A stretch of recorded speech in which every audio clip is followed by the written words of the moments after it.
السلام علیکم ورحمۃ اللہ وبرکاتہ. ټول ملګرو ته سلامونه. امید لرم چې ښه وئ. ملګرو کوشش وکړئ دا ویډیو تر اخره پورې وګورئ. زما په سیټه سره د یو ویډیو چلیږي، تاسو به پیژنئ چې یاره امام منظر صاحب دی او خلکو د خپل پیجونو دپاره وایرل کړی ډېر زیات، چې لکه د دې یو ویډیو به د چا د پیج نه وایرل شو نو داسې پسې بیا په 15-16 ځله باندې تللي، نو دا غریب هم ډتولی و، نور دنیا یې پسې کم دی رنګولی. لکه تاسو که سوچ وکړئ لکه خاص کر به زه د خپل ځان به لاول واخلم پسې دا نور چې کله هم زموږ د پښتنو کې د چا د پیج نه یو ویډیو داسې وایرل شي نو هغه کس بیا دوباره په هغه پسې بیا ځي چې یاره څه نه څه به تېره شي، دا پیج به مخکې لاړ شي. بهرحال د یو څو شعرونه ویلي او ټولې پکې مولا باد راباد کړلی، قاري صاحب مولا وغیره، لکه اشارې ټولې مولیانو ته ده. تاسو د یو منټ کلیپس ته دا وګورئ، دا صرف یو منټ کلیپس ته کوشش وکړئ چې دا ویډیو تر اخره پورې وګورئ. صرف تاسو ته دا زه ښیم چې یاره دا مولا دومره سپک ولې دی یا د شاعرانو دا مولا دومره سپک کلی وړی دی. ویډیو تر اخره پورې وګورئ، بیا در سره راځم څو خبرې کوم. تا خو نه ځان جوړ که مولا او نه د دین جوړ کړی او تش په پټکي دې راته ځان نه له دین جوړ کړی.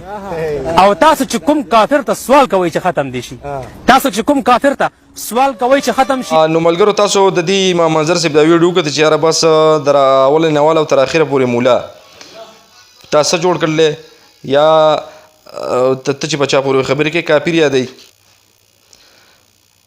نو لګیا دی ورته دغه اشارې کوي چې یاره ته چې په کوم کافر پسې خبرې کوې هغه د اوبو ماشین جوړ کړلی. داسې خو لا شته نه، خو بهرحال خبر مې صرف دا کوله چې یاره ده ته په کار دا نه دي چې یاره ته خپل شعرونه کوې په خپل ځای باندې او دومره مغروره کېږه مه چې یاره په تا پسې دا سوشل ورکران در روان دي، دا کوسړه به یو څو به وي. ټیک ته زه په خپل په شاعرانو پسې ګرځم، کم شاعر چې د مولا خلاف دی هغه شاعر نه زه خلاف یم، کم چې انقلابي شاعري، کم چې د ملک یا د دنیا یا خاص کر د خپله خاوره د دې په غم باندې څه شعرونه ولیکي، شاعر هماغه دی. مولا غریب څه کړلي لږه مولا خو ځان لګیا ده چې ته امامتي کوې، ته نرشه ته صرف امامتي وکړه. د امام منظر صاحب ته یمې ده ته یم ته صرف لاړ شه امامتي وکړه، یو ورځ امامتي وکړه په جومات کې، د جومات خیال وساته. او چې مړ شي که نه صرف مین خبره دا د مړ شي دا جنازه دله څوک کوي، چې لکه بل څه کار ستاسو د شاعرانو نشته، دا کمتر شاعران پکې دي، کمتر هر یو شاعر نه دی.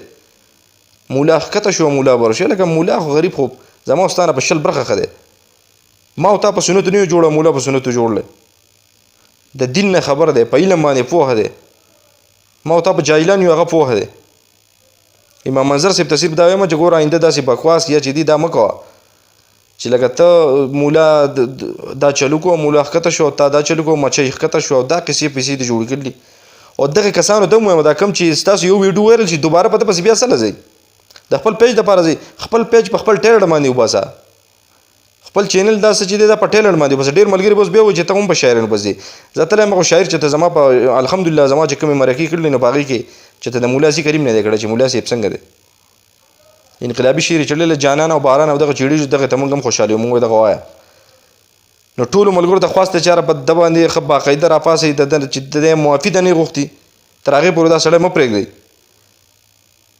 چې لکه ته په د دین په صاحبانو پورې ته خبرې کوې که نه، چې لکه ښه باقاعده خپل 15 وخته مونځ به کوي، امامتي به کوي، ستا مړی وشي جنازه به کوي، په سنتو به ښه ښکلی جوړ وي، د هغې باوجود به ته خبرې کوې یاره مولا داسې او مولا داسې.